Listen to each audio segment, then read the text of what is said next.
ਸੋ ਜਿਹੜਾ ਇਹਨਾਂ ਭਈਆਂ ਦੀ ਸਪੋर्ट करेगा वो भी नहीं बख्शा जाएगा। खाली करके चले जाओ नहीं तो मेरा मुंडा करंट ना जल गया सीगा। कभी जिन खेतों में हरियाली लहराती थी वहां अब सन्नाटा है। जहां फैक्ट्रियों में मशीनें दिन रात गूंजती थीं, वहां अब खामोशी छा गई है। पंजाब, वो जमीन जिसने देश को अन्न दिया, आज खुद असमंजस में खड़ी है।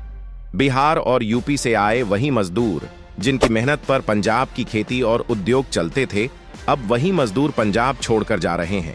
क्या ये डर का नतीजा है या फिर कोई साजिश? खेत सूने हैं, फैक्ट्रियां रुकी हैं और सवाल सिर्फ पंजाब का नहीं, पूरे देश की अर्थव्यवस्था का है। आखिर क्यों डगमगाने लगी है वो जमीन जिस पर भारत की आधी रोटी टिकी हुई है? जानेंगे इस पलायन की सच्चाई, इसके पीछे की कहानी और आगे के खतरनाक असर इस वीडियो में विस्तार से। दोस्तों, सबसे पहले समझते हैं पंजाब की असली तस्वीर। जनगणना 2011 के मुताबिक पंजाब में रोजगार की तलाश में बाहर से आने वाले प्रवासियों की संख्या करीब 12,40,000 है। इनमें सबसे बड़ी हिस्सेदारी उत्तर प्रदेश से करीब 6.5 लाख और बिहार से लगभग 3.5 लाख लोगों की है। पंजाब की लगभग हर बड़ी गतिविधि, चाहे लुधियाना की फैक्ट्रियां हों, जालंधर का स्पोर्ट्स सामान उद्योग हो या अमृतसर का धागा कारोबार, इन प्रवासी मजदूरों के दम पर टिकी है। विशेषज्ञों का मानना है कि खेती और निर्माण जैसे क्षेत्रों में अगर ये मजदूर पलायन कर जाएं, तो काम पूरी तरह ठप पड़ जाएगा। इसका मतलब साफ है, खेत खाली रह जाएंगे, उद्योग और निर्यात दोनों पर असर पड़ेगा। यही वजह है कि जब इनके लौटने की खबरें सामने आईं, तो पूरा सिस्टम हिल गया। यानी पंजाब की रोटी से लेकर कपड़े तक बहुत कुछ इन प्रवासियों की मेहनत पर टिका है। लेकिन हाल के दिनों में जो कुछ हुआ, उसने पूरे राज्य का माहौल बदल कर रख दिया। होशियारपुर में एक मासूम बच्चे के साथ हुई दरिंदगी और हत्या का आरोप जब एक प्रवासी मजदूर पर लगा, तो गुस्से की लहर पूरे इलाके में फैल गई। इसके बाद हालात और बिगड़ते चले गए। एक एक कर गांवों की पंचायतें सामने आईं और करीब 25 से 27 गांवों ने फैसला लिया कि बिना सही दस्तावेज वाले प्रवासी मजदूर अब उनके गांवों में नहीं रह सकते। कई जगह तो खुलेआम ऐलान हुआ कि मजदूरों को हफ्ते भर में गांव खाली करना होगा। इसी बीच प्रवासी भगाओ, पंजाब बचाओ जैसे नारे उभरने लगे, जिसने तनाव को और हवा दी। खेत खलिहानों से लेकर फैक्ट्रियों तक सवाल उठने लगे, क्या अब पंजाब में प्रवासियों का बहिष्कार शुरू हो गया है? हालात इतने नाजुक हो गए कि खुद सरकार को दखल देना पड़ा। मुख्यमंत्री भगवंत मान ने पंचायतों को चेताया कि वे कानून अपने हाथ में न लें और कहा कि किसी भी तरह का भेदभाव बर्दाश्त नहीं किया जाएगा। होशियारपुर की घटना और पंचायतों के फैसलों के बाद मीडिया ने एक नई तस्वीर पेश की। टीवी चैनलों और अखबारों में रेलवे स्टेशन और बस अड्डों की भीड़ को पलायन की लहर बताया गया। वीडियो क्लिप्स में मजदूरों को अपने परिवार और सामान के साथ ट्रेन के डिब्बों में चढ़ते हुए दिखाया गया, जैसे पंजाब से एक पूरा जीवन धीरे धीरे लौट रहा हो, मानो पूरा पंजाब खाली हो रहा हो। लेकिन दोस्तों, असली सवाल यह है, हकीकत कितनी बड़ी है? ग्राउंड रिपोर्ट बताती है कि कई इलाकों में मजदूर डरे सहमे अपने घर लौट गए हैं, मगर इसे व्यापक पलायन कहना अभी जल्दबाजी होगी। अमृतसर, जालंधर और लुधियाना जैसे बड़े शहरों में कामकाज अब भी जारी है और बहुत सी फैक्ट्रियों में मजदूर अपनी ड्यूटी पर मौजूद हैं। कई मजदूरों ने खुद कहा, डर तो लगा था, लेकिन रोजी रोटी की मजबूरी हमें यहीं रोके हुए है। वहीं स्थानीय किसान और व्यापारी भी मान रहे हैं कि अगर मजदूर चले गए तो पूरा सिस्टम ठप पड़ जाएगा। यानी तस्वीर दोहरी है। मीडिया रिपोर्टें खतरे को बड़ा दिखा रही हैं, जबकि जमीन पर पलायन अब भी सीमित इलाकों तक सिमटा है। फिर भी अगर हालात जल्द काबू में न आए तो यह चिंगारी आग में बदल सकती है। दोस्तों, अब सोचिए, इस पूरे विवाद का सबसे बड़ा झटका किसे लग रहा है? सीधा असर पंजाब की खेती और उद्योग दोनों पर पड़ रहा है। खेतों में बुआई और कटाई का काम रुक रुक कर चल रहा है। मंडियों में अनाज की ढुलाई और सफाई अधूरी पड़ी है, क्योंकि मजदूरों के बिना किसान खुद सब कुछ संभाल नहीं पा रहे। उधर लुधियाना की टेक्सटाइल फैक्ट्रियां, जालंधर की स्पोर्ट्स इंडस्ट्री और अमृतसर का धागा कारोबार सब जगह मजदूरों की भारी कमी महसूस की जा रही है। कई यूनिट्स ने प्रोडक्शन धीमा कर दिया है क्योंकि लागत बढ़ रही है।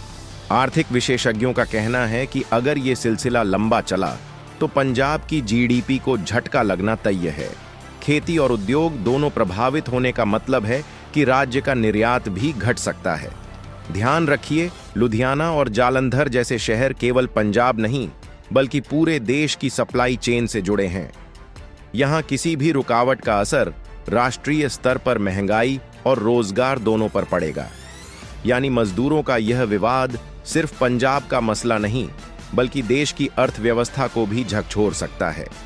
अब बात समाज की करें तो विवाद खेतों और फैक्ट्रियों से निकलकर लोगों के दिलों में उतर गया है। प्रवासी मजदूरों के खिलाफ असुरक्षा और नफरत का माहौल बन गया है। कई पंचायतें मकान या जमीन देने पर रोक लगा रही हैं और राजनीतिक दल इसे अपने अपने तरीके से भुना रहे हैं। लेकिन बुद्धिजीवी मानते हैं प्रवासी मजदूर सिर्फ पंजाब की रीढ़ नहीं बल्कि भारतीय एकता का प्रतीक है। अगर नफरत फैली तो इसका असर समाज और राष्ट्रीय एकजुटता दोनों पर गहरा पड़ेगा। अब कानूनी और नीतिगत पहलुओं की बात करें। प्रवासी मजदूरों की सुरक्षा और अधिकारों के लिए भारत में इंटरस्टेट माइग्रेंट वर्कर्स एक्ट 1979 लागू है।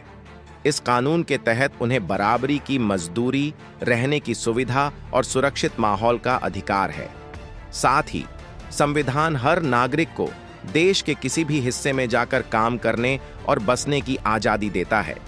यानी किसी भी राज्य की पंचायत या संस्था को प्रवासियों को रोकने या भेदभाव करने का कानूनी अधिकार नहीं है। नीतिगत स्तर पर सरकारें अब मजदूरों की पहचान, सुरक्षा और कल्याण योजनाओं को मजबूत करने पर जोर दे रही हैं। श्रम पोर्टल और one nation, one ration card जैसी पहलें इसी दिशा में हैं। लेकिन असली चुनौती यह है कि इन्हें जमीनी स्तर पर सही तरीके से लागू कैसे किया जाए। दोस्तों, इस पूरे मामले की सबसे बड़ी मुश्किल है सही आंकड़ों का न होना। कितने मजदूर लौटे, असली संख्या क्या है, इसका कोई पक्का डेटा नहीं है। ऐसे में अफवाहें ही हवा की तरह फैल रही हैं। सोशल मीडिया पर वायरल होती तस्वीरें और वीडियो ने हालात को और उलझा दिया है। कहीं स्टेशन की भीड़ को पलायन बताया जा रहा है तो कहीं मामूली झगड़े को स्थानीय बनाम प्रवासी रंग दे दिया गया है। नतीजा यह हुआ कि सच्चाई और राजनीति के बीच की रेखा धुंधली पड़ गई है। अब सवाल उठता है, आगे का रास्ता क्या है? सबसे पहले सरकार और प्रशासन को जमीनी स्तर पर पारदर्शी डेटा इकट्ठा करना होगा और अफवाहों पर सख्ती से रोक लगानी होगी। दूसरा, मजदूरों का विश्वास बहाल करना बेहद जरूरी है। उन्हें भरोसा दिलाना होगा कि उनकी सुरक्षा, रोजगार और अधिकारों की रक्षा की जाएगी। इसके लिए हेल्पलाइन, सुरक्षा तंत्र और मजबूत श्रम नीतियों की जरूरत है। तीसरा, समाधान संवाद और नीति सुधार से ही निकलेगा। किसानों, उद्योगपतियों, पंचायतों और प्रवासियों को एक टेबल पर लाकर बातचीत करनी होगी।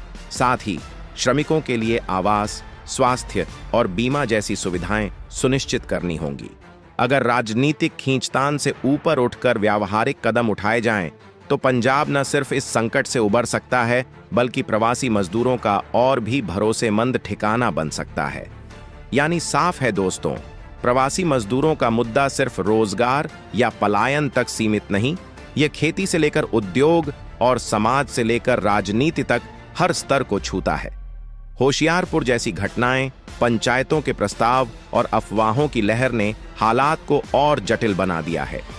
लेकिन हमें यह नहीं भूलना चाहिए कि प्रवासी मजदूर सिर्फ पंजाब नहीं बल्कि पूरे भारत की अर्थव्यवस्था की रीढ़ है। इनके बिना न खेतों में फसल कट सकती है, न फैक्ट्रियों में मशीनें चल सकती हैं। जरूरत है नफरत और राजनीति से ऊपर उठकर समाधान ढूंढने की, क्योंकि यही भारत की असली ताकत है।